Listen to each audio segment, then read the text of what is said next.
Selamat pagi, aku Raffi Azza Sejati dari Kementerian Analisis Isu Strategis. Di Hansrat, aku sebagai staf.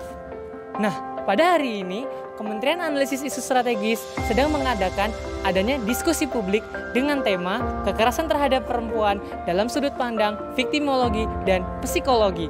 Ingin tahu bagaimana keseruan dan kelanjutannya? Yuk ikuti aku!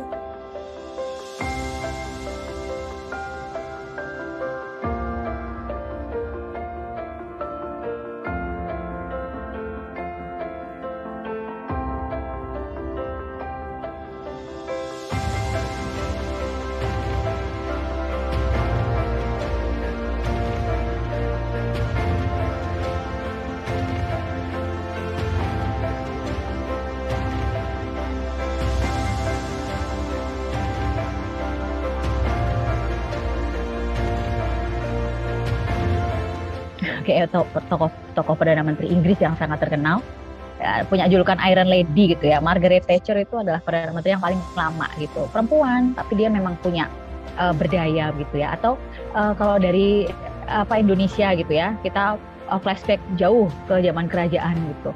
Jadi salah satu perempuan yang kemudian cukup kuat memegang tampuk pemerintahan kerajaan Majapahit gitu ya, itu dan melahirkan anak yang akan menjadi raja yang betul-betul menjadi puncak kejayaan Majapahit itu juga perempuan gitu ya, Ratu Tribhuwana Tunggadewi gitu. Jadi dari dulu pun begitu, sekarang pun akan banyak terlihat gitu tokoh-tokoh penting yang memang dipegang oleh perempuan. Ini adalah highlight dari slide ini, itu adalah perilaku kekerasan itu kan selalu berulang gitu ya. Jadi memang message-nya bagi misalnya korban, dan memang setelah dilakukan assessment, dilakukan ya semacam misalnya ketika dia curhat, ketika dia cerita itu merupakan kekerasan, itu yang menjadi highlight-nya itu adalah kekerasan itu kan selalu berulang, putar terus gitu. Karena apa? Karena korban kekerasan biasanya kemudian berpikir bahwa nanti dia akan berubah, nanti saya akan baik-baik saja, ditunggu dulu gitu. Itu adalah cycle of abuse gitu. Ya, ini adalah dampak-dampaknya yang bisa terlihat dari perempuan yang mengalami korban kekerasan, yang perasaan bersalah gitu. Walaupun dia tidak bersalah, tapi akan terus muncul perasaan itu. Yang perlu dilakukan adalah salah satunya, nanti kalau misalnya punya kesempatan sebagai pendamping gitu, atau kemudian menemui, itu adalah memberikan motivasi bahwa itu bukan salahnya gitu. Apa saja gitu. Yang pertama adalah dukungan emosional ya, yang bisa kita lakukan. Dukungan emosional itu adalah mengungkapkan empati, kepedulian, dan perhatian kepada orang yang bersangkutan. Yang kedua itu dukungan penghargaan. Ini sangat penting begitu ya.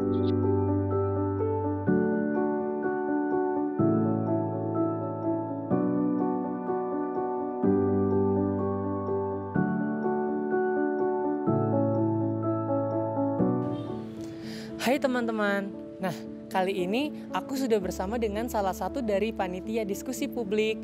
Untuk masnya bisa boleh tahu siapa namanya? Namaku Aji, aku dari Kementerian Analisis Isu Strategis BEM Unsud. Nah, kalau di diskusi publik kali ini, Mas Aji itu ada di divisi mana nih kalau boleh tahu? Ya, aku di acara diskusi publik ini jadi humas ya, atau bukan masyarakat. Nah, di divisi humas kali ini atau divisi hubungan masyarakat, nah kira-kira tupoksi atau job desk kerjaan apa aja nih yang dikerjakan oleh Mas Aji dan teman-temannya? Oke, di humas kita menghubungi pembicara yang pastinya ya. Kita juga menghubungi petugas acara semisal MC, moderator, dan yang lain gitu. Dan juga kita juga jadi narah hubung semisal dari teman-teman peserta ada yang mau dihubungin, teman-teman humas yang bakal bekerja gitu, bakal dihubungi oleh mereka. Oke, seperti yang sudah didengar teman-teman, jadi divisi humas atau divisi hubungan masyarakat ini sendiri tidak kalah penting dengan divisi-divisi yang lain yang mengatur jalannya informasi dari dalam keluar maupun sebaliknya. Nah, untuk Mas Aji terima kasih banyak atas waktunya. Jadi bedanya kriminologi adalah kita melihat terjadinya kejahatan, kenapa, faktor-faktor apa yang menyebabkan pelaku melakukan kejahatan. Jadi kita akan mempelajari perilaku yang menyebabkan kenapa sih pelaku ini melakukan kejahatan. Nah, berbeda dengan viktimologi. Viktimologi ini sebaliknya, ini ilmu cabang dari pidana yang termuda atau adik paling termuda. Nah, ini saat ini sangat berkembang sekali dan banyak sekali fakultas-fakultas khususnya hukum ya untuk menjadikan viktimologi sebagai mata kuliah wajib. Karena biasanya di situ ada hukum, di situ pasti ada korban dan pelakunya. Bisa kita lihat ada bentuknya cyber, terus juga ada korbannya dengan penyandang disabilitas, pelakunya juga bisa TNI dan Polri sampai dengan di lingkungan pendidikan. Atau faktor-faktor apa sih yang menyebabkan perempuan ini mudah untuk menjadi korban atau mengalami sebuah kekerasan? Nah, kita bisa mengkaji ini dari tujuan viktimologi yang kedua. Nah, di sini bisa dilihat dari aspek peranan korban. Peranan korban di sini berarti kita akan mempelajari tingkah laku korban itu sendiri. Tingkah laku yang bagaimana yang menyebabkan perempuan ini, dalam arti perempuan ini bisa menjadi korban. Karena gini, untuk perempuan untuk speak up ini sulit sekali. Nah, oleh karena itu, apalagi cenderungannya ada korban ini takut ngomong tuh apa? Takut ngomong, takut adanya pembuktian. Nanti kalau ujung-ujungnya pencemaran nama baik gimana? Nah, dengan adanya undang-undang TPKS yang terbaru ini bisa membuka peluang bagi korban agar dia bisa atau mampu lebih speak up. Terima kasih banyak Bu Woro. Jadi kita juga sebagai perempuan harus learn to assertive gitu ya Bu. Gak boleh diam-diam aja kayak gitu, supaya orang tuh tahu kalau kita nggak mau digituin kayak gitu. Oke, nah mungkin dari Bu Rani ini ada perspektif lain nggak Bu dari segi viktimologi? Biasanya kan kayak perempuan suka disalahin nih, salah sendiri kamu pergi malam-malam sama cowok kayak gitu. Gimana nih Bu?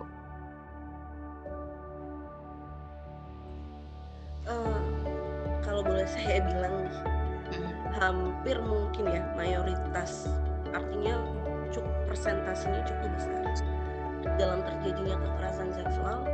Nggak mana ada sih maling yang mau ngaku itu ditemuin di, kalau saya misalkan ada pendampingan kekerasan seksual itu pasti mayoritas laki-laki pasti akan menyalahkan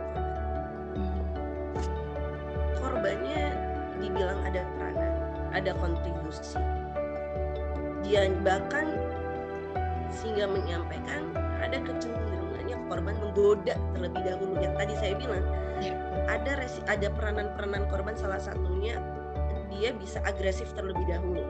Nah itu yang kadang menjadi senjata oleh pelaku. Hai teman-teman, kali ini aku sudah bersama dengan salah satu panitia diskusi publik. Mas, boleh tahu siapa namanya? Nama saya Hari dari Kementerian Antrat. Nah, untuk Mas Hari, saya ingin bertanya nih Mas. Untuk diskusi publik kali ini, Mas Hari itu tergabung dalam divisi apa nih kalau boleh tahu? Saya tergabung dalam divisi PDD. Paham. Untuk divisi PDD itu kira-kira tupoksi atau job desk kerjanya ngapain aja Mas Hari?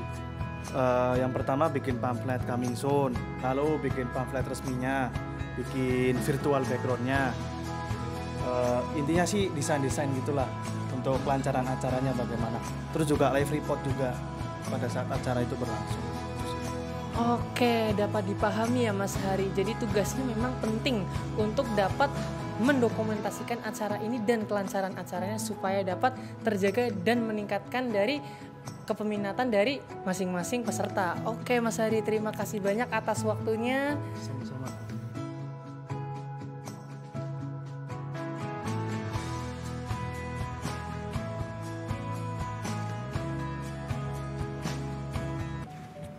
Hai teman-teman, untuk kali ini aku sudah bersama nih dengan salah satu dari Kementerian Analisis Isu Strategis. Nah, Mas ya boleh tahu siapa namanya?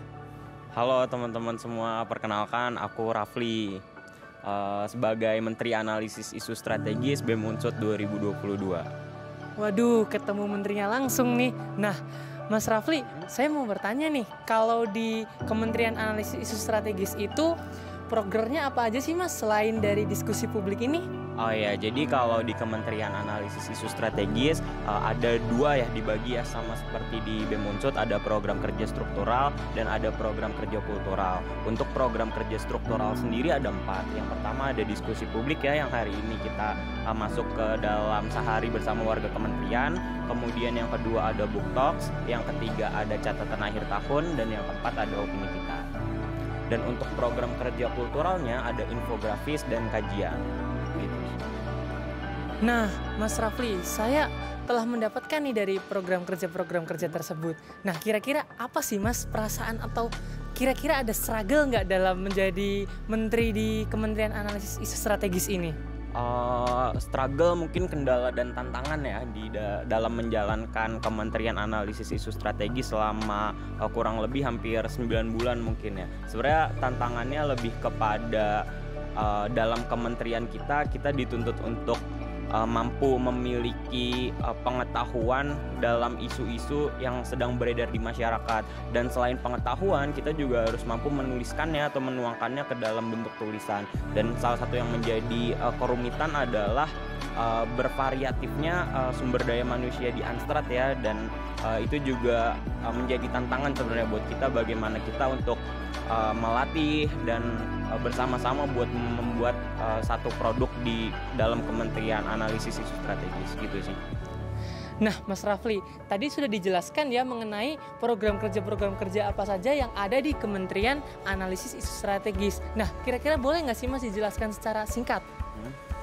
Oke, jadi tadi ada diskusi publik ya. Sebenarnya secara garis besar tugas pokok dan fungsi dari Kementerian Analisis Isu Strategis itu ada 2. Yang pertama adalah untuk mewadahi suara-suara atau aspirasi-aspirasi mahasiswa Unsut terhadap isu yang sedang berkembang di masyarakat, dan yang kedua adalah untuk membangun opini atau menggiring opini mahasiswa Unsut secara khusus dan umumnya kepada masyarakat terhadap suatu isu. Bagaimana caranya kemudian kita bisa menyadarkan atau meningkatkan awareness masyarakat terhadap isu yang berkembang di masyarakat. Nah, dari 2 tupoksi itu kemudian diejawantahkan ke dalam 4 program kultural dan 4 program struktural dan 2 program kultural yang tadi udah dijelaskan. Sebenarnya diskusi publik masuk bertujuan untuk membangun opini dan juga mencerdaskan KBMU dan juga masyarakat umum. Kemudian book talks juga itu merupakan kegiatan bedah buku ya, yang kemudian kita sajikan dalam bentuk podcast yang ditayang di Spotify BEM Unsut untuk mencerdaskan, untuk mengkaji buku-buku yang berkaitan dengan isu sosial politik. Kemudian yang ketiga adalah opini kita. Opini kita merupakan salah satu program unggulan juga yang dibawa oleh Mas Alvan dan Mbak Nisa. Itu merupakan salah satu program kerja untuk menjaring aspirasi, untuk mewadahi aspirasi pendapat-pendapat mahasiswa Unsut terhadap suatu isu. Kemudian yang terakhir ada catatan akhir tahun. Nah, catatan akhir tahun ini merupakan satu tulisan kolektif dari kajian-kajian yang udah dibuat oleh teman-teman Kementerian Analisis Isu Strategis. Sampai hari ini Kementerian Analisis Isu Strategis alhamdulillah udah membuat sekitar 14 kajian ilmiah dalam satu periode, dan nanti itu akan dikolektifkan ke dalam satu catatan akhir tahun. Itu mungkin buat program kerja strukturalnya. Jadi untuk Kementerian Analisis Isu Strategis ini bukan hanya mencerdaskan bagi mahasiswa Unsut itu sendiri atau KBMU, tetapi juga menjadi pencerdasan bagi masyarakat sekitar sebagai bentuk pengabdian dari mahasiswa itu sendiri. Betul. Terima kasih Mas Rafli atas waktunya. Ya, terima kasih Raffi. Nah teman-teman, itu tadi keseruan dari diskusi publik pada pagi hari ini. Ingin tahu apa saja keseruan dari Kementerian Analisis Isu Strategis? Yuk sehari jadi warga Ansrat.